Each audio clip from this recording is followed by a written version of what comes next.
नमस्कार दोस्तों, आज की जनता की अदालत में हम दिखाएंगे जात पात ऊंच नीच छुआछूत। अखिलेश यादव चिल्ला चिल्ला कर कह रहे हैं कि जब मैं कुर्सी से हटा था उस समय उत्तर प्रदेश के वर्तमान मुख्यमंत्री ने हमारी कुर्सी को धुला था। अरे भाई, ये कोई बात नहीं किया कर दिया। आप अपने आप को चतुर्वर्ण समझने लगे, अपने आप को ज्ञाता समझने लगे।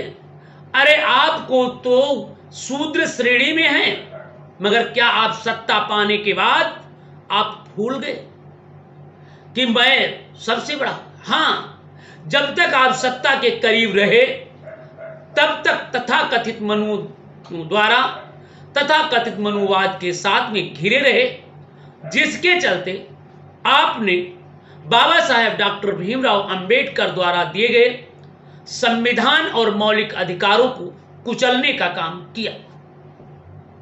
और जब कुर्सी से हटे, जो ही गंगा जल से आपकी कुर्सी को पवित्र किया जाने लगा, तब आपको एहसास हुआ कि मैं शूद्र हूं, मैं अछूत हूं और मेरे छूने से, मेरे बैठने से यह कुर्सी अपवित्र हो गया। का जाने वो पीर पराई जिन घर नाही फटी बिमाई।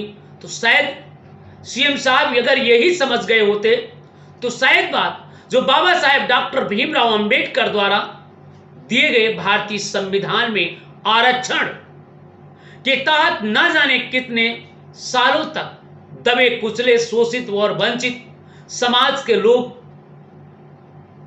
अधिकारी बन पाए थे, चपरासी से बाबू बन पाए थे। आपने केवल कोर्ट का माध्यम लेते हुए आपने पद उन्नत में आरक्षण को समाप्त कर दिया। तब आप दुनिया के सबसे बड़े मनुवादी हो गए थे, सबसे बड़े ब्राह्मणवाद हो गए थे, सबसे बड़े ब्राह्मणवादी हो गए थे, क्योंकि उस समय उनकी गोद में आप खेल रहे थे। चलिए, ये कहावत है, दिन भर का भटका हुआ व्यक्ति शाम को अगर घर आ जाता है तो उसे भटका नहीं कहलाता। आपने बहुत बड़ा नुकसान कर दिया, फिर भी मुझे आशा ही नहीं, उम्मीद है कि आप इस बार चेतेंगे। जो भी नुकसान किया है वो बाबा साहेब डॉक्टर भीमराव अंबेडकर के लोहिया के विचारों को ध्यान में रखते हुए उनकी भरपाई करेंगे। अब अखिलेश यादव चिल्ला चिल्ला कर कह रहे हैं कि अखिलेश यादव बता रहे हैं कि जब वो कुर्सी से हटे थे तो सीएम योगी आदित्यनाथ उनकी कुर्सी को, सीएम आवास को गंगा जल से पवित्र किया। ये तो उसी समय आपने कहा था, पवित्र भी किया गया था, मंत्रोच्चार भी किया गया था, तो इसमें नई बात क्या चिल्ला रहे हो? अरे कुछ करके दिखाओ, जो संविधान में दिए गए उनके मौलिक अधिकारों की रक्षा करो। ये मैं मांग करना चाहता हूं और कहना चाह रहा हूं। अब अखिलेश यादव कह रहे हैं कि अब हमें आप हिंदू मान रहे हो, जब हमें मंदिर नहीं जाने देते हो, जब हमारी कुर्सी पर बैठे हुए वह कुर्सी अपवित्र हो जाता, जिस मंदिर में चला जाता वो मंदिर पवित्र हो जाता। तो मैं अखिलेश यादव जी, मैं आपसे कहना चाह रहा हूं, आपने अपनी क्या व्यवस्था बनाई है? उन्होंने बनाई, उनके भगवान हैं, उनके वेद हैं, उनके शास्त्र हैं। अगर यहां तक कि मनुवाद में लिखा है, मनुस्मृति में लिखा है, अगर कोई शूद्र व्यक्ति, 4 वर्ण बनाए थे, ब्राह्मण क्षत्रिय वैश्य और शूद्र, 5वां कोई वर्ण नहीं है। अगर शूद्र किसी भी वेद का उच्चारण कर ले तो उसकी जीभ काट लेना चाहिए। अगर किसी शूद्र वेद को सुन ले, उसके कानों में गर्म शीशा पिघला देना चाहिए। और यहां तक कि उनके शास्त्र सम्मत में लिखा है कि किसके साथ कैसा बर्ताव करना चाहिए, कितनी सजा देनी चाहिए। तो सीएम साहब, जो उत्तर प्रदेश के योगी आदित्यनाथ ने किया वो अपने वेद और शास्त्र के अनुसार किया, तुम्हारे वेद और शास्त्र के अनुसार नहीं किया। तुम्हारा वेद क्या कहा, तुम्हारे पूर्वज ने क्या कहा, जरा सुनिए। अगर नहीं जानते, उनके शास्त्र ने कहा कि अगर आप वेद सुनेंगे वेद पढ़ेंगे और अगर हमारे साथ गलत व्यवहार करेंगे तो तुम्हें सजा मिलेगी, और वो उनकी सजा न्याय संगत है, उनके शास्त्रों में लिखा हुआ। आप विरोध क्यों कर रहे हो? अगर कोई शूद्र व्यक्ति किसी बर्तन को छू लेता है तो अग्नि से पवित्र किया जाएगा।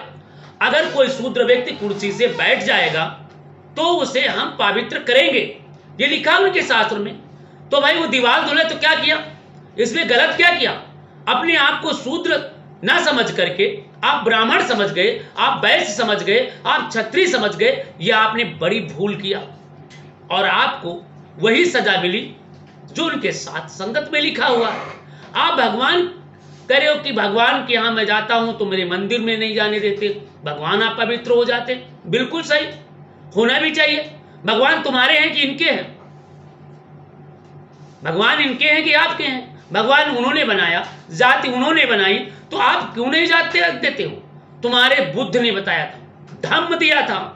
जिस तरीके से सभी जातियों को तोड़ करके बाबा साहेब अम्बेडकर आज जो कुर्सी पाए हो वो संविधान की बदौलत से पाए हो, ना कि वेद और शास्त्रों के अनुसार पाए हो। वेद और शास्त्र में ब्राह्मण के सिवा, क्षत्रिय के सिवा, वैश्य के सिवा कहीं उच्च पद पर आपको विराजमान किया गया है? नहीं किया गया। तो आपने जो कुर्सी पाए, जो आप सांसद बने, विधायक बने, मुख्यमंत्री बने, जो भी बन रहे हैं वो भारतीय संविधान के अनुसार बने हैं। बाबा साहेब डॉक्टर भीमराव अंबेडकर के संविधान के अनुसार बने हैं, वेद और शास्त्र के अनुसार नहीं बने हैं। तुम्हारे पूर्वज बाबा साहेब डॉक्टर भीमराव अंबेडकर ने संविधान बनाया तो वो संविधान में साफ साफ लिखा है कि आपको संविधान के अनुसार आप जीते हो, आरक्षण से जीते हो, आप संवैधानिक मौलिक अधिकार से मुख्यमंत्री बने हैं, आप सबसे दल में जीत करके ज्यादा आए हैं, इसलिए आप मुख्यमंत्री थे। जब आपने नहीं जीत पाए तो आपको छोड़ना पड़ा, यह भारतीय संविधान के अनुसार था। और रही बात कुर्सी धुलने की, गंगा जल से पवित्र करने की, तो साफ साफ उनके वेद और सम्मत में लिखा हुआ है कि आपको जिस कुर्सी पर बैठेंगे वो गंगा जल से, गौमूत्र से, इतिहास से धुला जाएगा, मंत्रों से उच्चारण किया जाएगा, और आप अपने आप को गलत सोच बैठे। इसलिए आपके पूर्वज ने क्या किया? बाबा साहेब डॉक्टर भीमराव अंबेडकर ने संविधान को लिखा और लिखने के बाद उन्होंने कहा कि मैं हिंदू धर्म में पैदा जरूर हुआ हूं मगर मैं मरूंगा नहीं। जिस ग्रंथ में, जिस धर्म में मानव को एक समान का दर्जा नहीं दिया जा रहा, जिसमें भेदभाव किया जा रहा है, उस मैं धर्म में नहीं रहूंगा। और उन्होंने त्याग दिया था और उन्होंने क्या? धम्म को ग्रहण किया, बुद्ध को ग्रहण किया, बौद्ध धर्म को उन्होंने ग्रहण कर लिया। अपने सैकड़ों अनुयायियों के साथ धर्म में चले गए और उन्होंने धर्म की परिभाषा दी थी कि जिस तरीके से सारी नदियां सागर में मिल जाती हैं, उसी तरीके से अगर हमारे समाज में 6365 जातियां जो बांटी गई हैं, 6000 से अधिक जातियां बांट दी गई हैं, वो सभी लोग धर्म में चले जाएंगे, बुद्धमय हो जाएंगे, तो निश्चित रूप से मानव एक समान हो जाएगा। जिस तरीके से व्यक्ति अपने आगे ब्राह्मण लिख देता है, फिर आप नहीं पूछते हैं चतुर्वेदी हैं, द्विवेदी हैं, त्रिवेदी हैं, आप ब्राह्मण ही मान लेते हैं। जिस तरीके से वैश्य कह देता है मैं वैश्य हूं, फिर नहीं पूछते कि कौन तुम वैश्य हो। जिस तरीके से मुसलमान को मुसलमान कह देता, फिर नहीं पूछते तुम कौन से मुसलमान हो। इसी तरीके से जब आप बुद्धमय हो जाएंगे, मगर बुद्धमय हो जाएंगे तो आपको कोई नहीं हो जाएगा। जो जाति रूपी घृणा है, इससे आपकी मुक्ति मिल जाएगी और आप शायद मानव का एक दर्जा प्राप्त कर लेंगे। इसीलिए बाबा साहेब डॉक्टर भीमराव अंबेडकर ने धम्म की दीक्षा दी। तो क्या आपने दीक्षा ली? नहीं लिया। आप मंदिर में जाओगे तो मंदिर किसने बनाया? किसने बनाया? जिसने बनाया उसके घर जाओगे। हमने मकान बनाया, मेरे घर आओगे तो मेरे हिसाब से कुर्सी पर बैठोगे, मेरे हिसाब से सोफा पर बैठोगे। तो आप भी अगर उनके धर्म में जा रहे हो, उनके ग्रंथों में जा रहे हो, उनके शास्त्र को सुन रहे हो, उनके शास्त्र को मान रहे हो, उनके देवी देवताओं को मान रहे हो, उनके पूर्वजों को मान रहे हो, तो जो उनके पूर्वज आपको देंगे वही तो पाओगे। फिर आप क्यों चिल्ला रहे हो?